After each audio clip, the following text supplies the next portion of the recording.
Hello, I'm Dr. James Bogash, expert in health and longevity, as well as creator of Bogash Life and Balance, and the author of Migraines and Epilepsy: How to Find Relief, Live Well, and Protect Your Brain, which segues into this video for today, talking about the relationship between traumatic brain injuries or concussions and later diagnosis of epilepsy.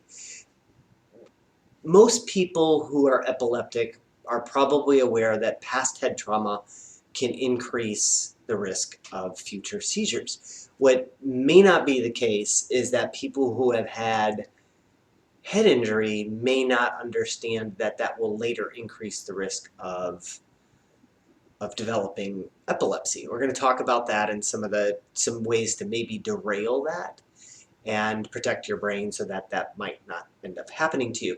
But this was a particular study in Denmark looking at 167,000 people with head trauma or traumatic brain injury. Like that, there's a lot of head injuries that occur every year across the globe. These can be things like sports, both recreational and professional, kids' sports. Falls are the #1 cause of head trauma in an older population. Car accidents, which we see all the time in our office. There's a lot of ways to injure our head. It's not supposed to be rocked around, and when it does, it creates problems. So I'll give you the data first, and then we'll talk about why the links may be there.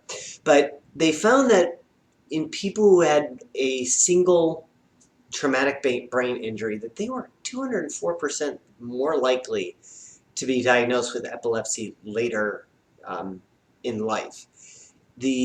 After a second traumatic brain injury, they were 440% more likely. That's substantial increased risk, especially given how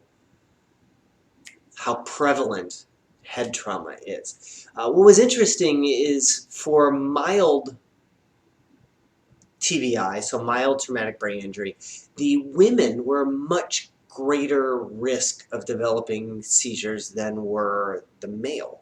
But when it came to severe, that was reversed. Severe head trauma, men were more likely to later develop seizures than the females. What was particularly bothersome was that this risk hung around for decades after the trauma. So if you're a high school soccer player and you run into somebody and you bang your head against another player or against the soccer ball or a pole or something, even your 30s and 40s, you are at that head trauma from then leads to problems for decades in the future. So let's talk about why this may happen and why that unfortunately makes sense and what we can do about that. When we have head trauma, there is bruising on the brain. The head rocks around and we get blood vessel damage, just like anywhere else in our body, we get a bruise. Iron, when it's attached to a red blood cell, is perfectly fine.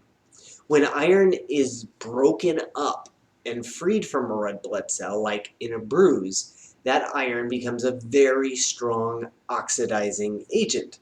Think rust. That comes from free iron. And so after head trauma, we have bruising, we have free iron, and that starts this process of oxidative stress in the brain.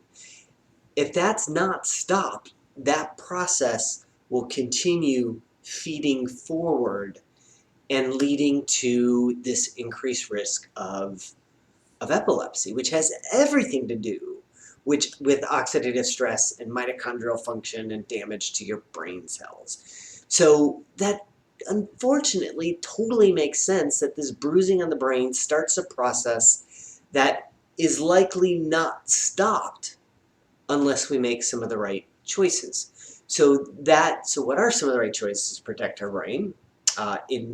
Always, but especially after some type of head trauma. Exercise is important. It's very good for the brain, and we have found that sub symptom threshold exercise. So if you get headaches from exercising after a concussion, you would exercise to the level where it doesn't bring on headaches. That idea, that concept has shown faster recovery. Magnesium is really good for the brain, specifically the magnesium threonate version. Vitamin D, antioxidants like coenzyme Q10, and vitamin E, but you have to be careful to do the right type of vitamin E. So a mixed tocopherol product, I'll put that in the description. Choline is another substance that is really important for forming the cell membrane of our brain cells. And hyperbaric oxygen, just really, now that we're looking at getting a unit in the office, I've been doing a lot more research in how much that increased oxygen can actually have positive benefits on people who have had head trauma. So if you've had head trauma, you need to take proactive steps and make sure that your brain fully recovers from that type of an injury. Otherwise, that potential for ongoing damage leading to epilepsy is quite substantial. As always, I'll post a link to this particular study in the description. Make sure you like this video, share it with somebody who you think needs the information, and subscribe to the channel.